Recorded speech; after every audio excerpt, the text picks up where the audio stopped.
In 1983, when this band's next album was about to come out, they were already on top, riding high on an album that had sold millions of copies. It had several hit songs that were on the radio constantly, and they'd finished a wildly successful tour, and they were getting ready to release their next album. And although this next album was successful, you could feel that the wheels were about to come off, not just in the music, but in the album art itself. Hi, I'm John Hadfield, and I have some amazing vinyl to talk about today, so thanks for joining me. And before we get started, please subscribe to the channel, like the video, and of course, share your thoughts and memories in the comments. Now, the album we're going to talk about today is Journey's album, Frontiers. Now, I'm not going to do a deep dive into the music itself. This is more about the artwork. And depending on how you count it, this was Journey's 8th studio album. And the reason I put it that way is they were arguably a completely different band at different times in the band's career, but this was their 8th studio album, and this spawned some really big hits. I mean, Separate Ways, which everybody's heard that song before, was huge. Send Her My Love was a big hit. After the Fall was a big hit. Of course, the song Faithfully, which was this album's answer to the previous album song Open Arms, and this one now had another wildly successful power ballad, which was Faithfully. I had seen them in 1982 on the Escape tour, and I was so into Journey. I was so excited that this album was going to come out. And I remember when I went to the record store and I first saw this, and my reaction was it didn't make sense. And the reason is, if you look at Journey's albums prior to this, I mean, going all the way back to when Steve Perry first joined the band, they had always had these themes of feathers and space and infinity. And so you look at those albums, and there was always that kind of theme that went along with this idea of journey. And even the album Dream After Dream, which some people don't consider one of their albums, even because it was kind of written for a soundtrack, although it's got some really awesome stuff on it. Even that had a bird flying on the cover. So they'd always had this kind of theme of these feathers and this flight. And when you look at the albums just prior to this one, Departure, Captured, and Escape, which is the one right before this, they all had this little spaceship that looked like kind of like a scarab. And so they had this theme on them. Every single one of these albums had this kind of idea. But then on this album, no scarab, no feathers, you just had this head. And I remember looking at this, and I saw the name Frontiers, and I thought, what the heck does this have to do with Frontiers? I was so excited about seeing what they would do next with this little scarab in this story, because think about that. You know, just the albums prior to that, the words Departure and then Captured and then Escape, they were following this process. You know, they were telling a story through all these albums. And now after Escape, the Frontiers, and then they have this head of an alien, or who knows what it is. Now, they did have the little kind of infinity symbol there, which was, you know, kind of went back to the other albums that had that little infinity symbol, but that was it. And you look at this cover, and it looks, not only does it look weird and out of place and doesn't fit with all the rest of their stuff, but then the logo almost looks like it's unfinished. I mean, what was with what was with this? Somebody forgot to color it in or something like that. It was just these outlines. And I remember weirdly being just a little bit disappointed when I saw this, because it just seemed, it kind of felt wrong. Well, when you start looking at what was going on inside the band, it starts making sense why they ended up with what I consider a very kind of, well, not great album cover. And I think a lot of people agree. I've read a lot of people that kind of feel the same way, that this was what were they thinking when they did this? And it goes beyond just the album cover. Even when you go through the packaging, which we'll talk about in a second, you'll see more of this stuff. But part of what happened was, this was designed by a guy named Jim Welch. And this was the first time that they'd used him. Prior to this, all the people that they'd used for all these other album covers was a guy named Stanley Mouse and another guy named Alton Kelly. And they'd done all those other album covers. And so they kind of had that theme to them. And then they got this new guy to do this, and this is what happened. Now, part of why this happened was the internal strife that had been taking place. Now, you see, what Escape had done, what that album had done, is it had solidified Steve Perry as the leader of the group. Now, when Steve Perry joined the band, of course, he was the lead singer, but he didn't sing everything. Now, when you go back really far, you realize that this band is actually, this is Neal Schon's band. Neal Schon and Greg Raleigh, I don't know if you know this, but Neal Schon and Greg Raleigh were originally in the band Santana. And they left Santana and they started this new band, which would ultimately be called Journey. And they put out 3 albums and were going nowhere. And that's when their manager, a guy named Herbie Herbert, showed up one day and put in this tape and said, listen to this. This is your new singer. And it was Steve Perry.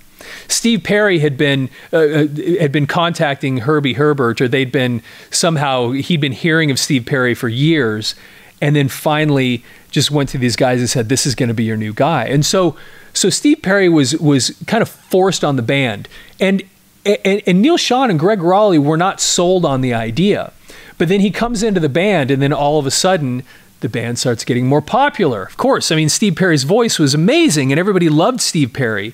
And then album after album, they kept getting bigger and bigger, and you started realizing the reason they were now being successful is because they had this new singer. They had this guy, Steve Perry, that had this incredible voice. Then Escape came out. And Escape ended up being this monster album, bigger than anything that they had done. And 2 major changes had happened when Escape came out. Not only was Steve Perry the singer, which he'd been for several years now, but then they brought in another guy named Jonathan Cain. Because Greg Raleigh, who was the keyboardist and original lead singer, and who was singing along with Steve Perry on a lot of these other songs, decided to leave the band. And so they replaced him with a guy named Jonathan Cain, who'd been in the band The Babies. And Jonathan Cain walks in here and adds this whole new dimension. And Jonathan Cain and Steve Perry became the songwriting and became the team. And the 2 of them, for all intents and purposes, once Escape exploded, they took over.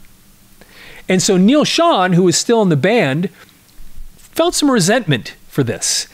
You know, because he'd been the decision maker and he'd been kind of in charge of this. And now this new guy wasn't new anymore, but he was the new guy. Steve Perry comes in. The band starts being successful because of him. Jonathan Cain comes in, and between the 2 of them, they make these monster hits, including the song Open Arms. I don't know if that's still their biggest song, but at the time, that was their biggest tune. Everybody's heard that song. And that was the result of Jonathan Cain bringing in one of his little compositions and Steve Perry saying, let's do this. The 2 of them finishing off that song, putting it on the album, and it went huge. And at that point, Steve Perry, you can see it, you could hear it, you could imagine, he says, I'm in charge. So when this album was getting ready to come out, now there's some legend that there was other artwork behind this, but this is what Steve Perry wanted. And he said, this is going to be what we're going to have. And it ended up being a really, in my opinion, not a great album cover. But this was a sign of the band starting to pull apart. That they ended up having something that didn't really connect to the past. And it was actually kind of a substandard. It almost looks like it was designed by a committee. One group of people did this, and then you had the idea for the head, and then you had the person executing the head. We want a head of a space guy, and then another person going, well, this is what the space guy is going to look like. And then, anyway. So this person named Jim Welsh that made this cover, this is what he said about what the meaning behind this cover was. Frontiers, this is a quote from him. He said, Frontiers was a subtle shift. Mouse and Kelly, which were the other two artists, were not involved with that cover. My vision for Frontiers was based on tunnels and the relativity of time and motion.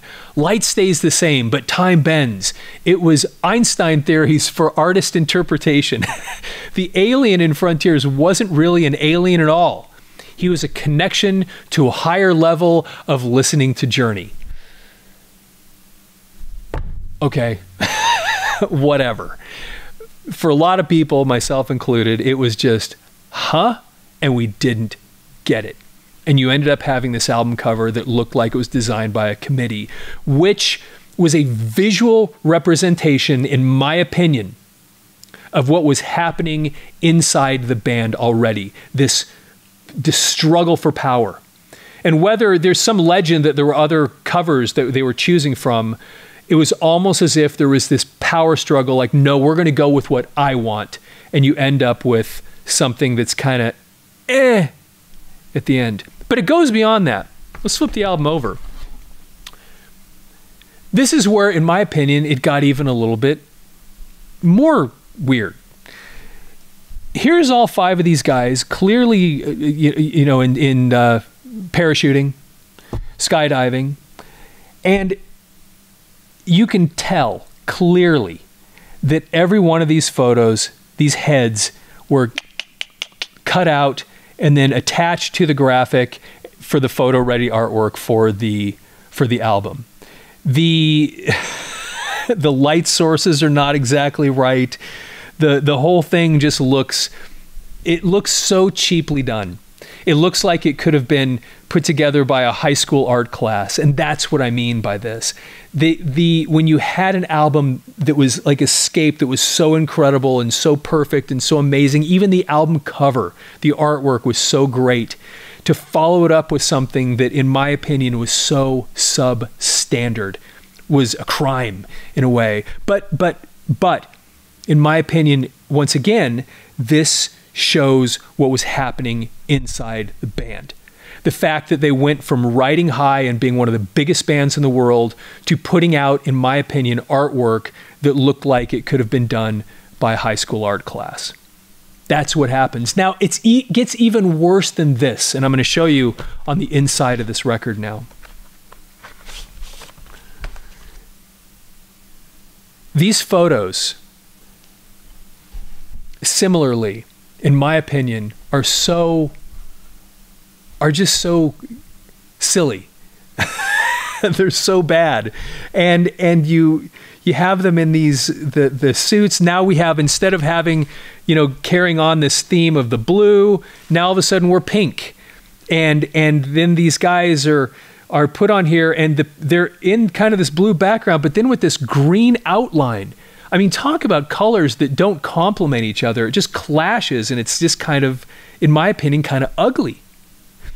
And then the font that they used down here, which was, whatever, it's not great, but it was just kind of this not very impressive artwork.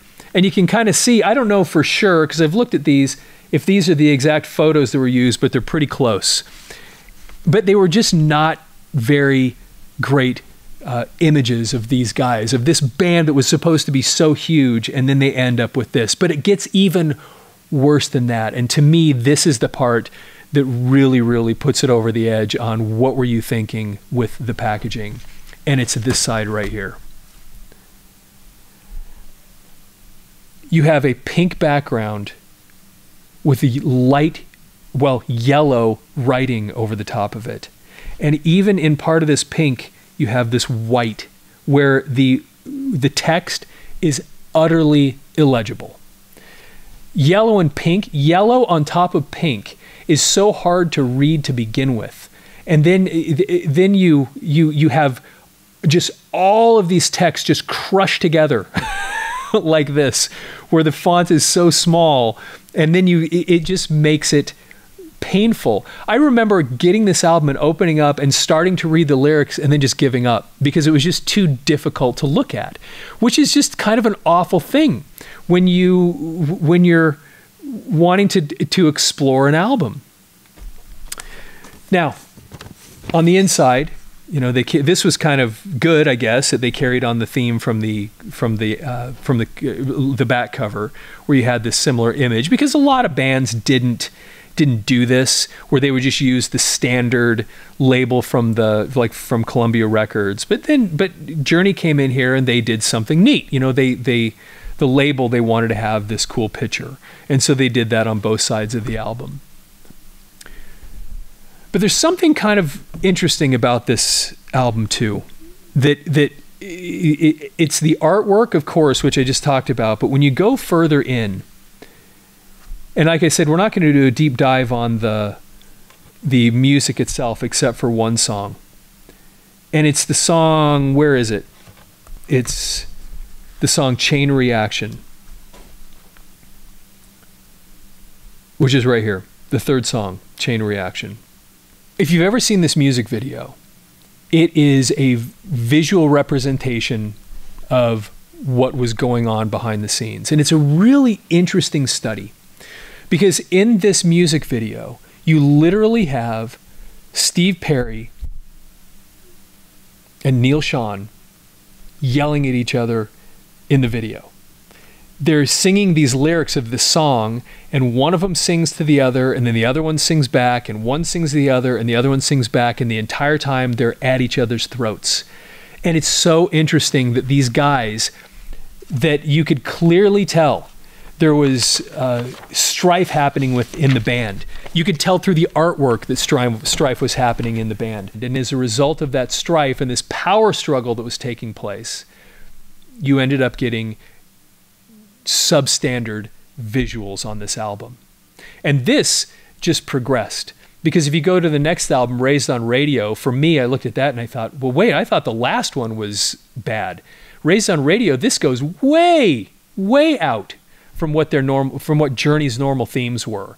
And then it was 10 years more before they put out another album with Steve Perry, and that album cover even went weirder. Anyway, it's kind of fascinating. This was part of what made albums so great, was the packaging. And in this case, the packaging, even though it was substandard, there was still, in my opinion, a lesson there.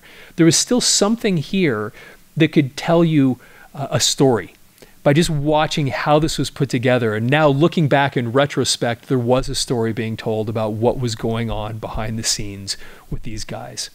Hey, if you enjoy watching these videos, please like and subscribe. Please leave your comments. I mean, if you think I'm all full, if I think I'm full of it, which sometimes people do, put that in the comments.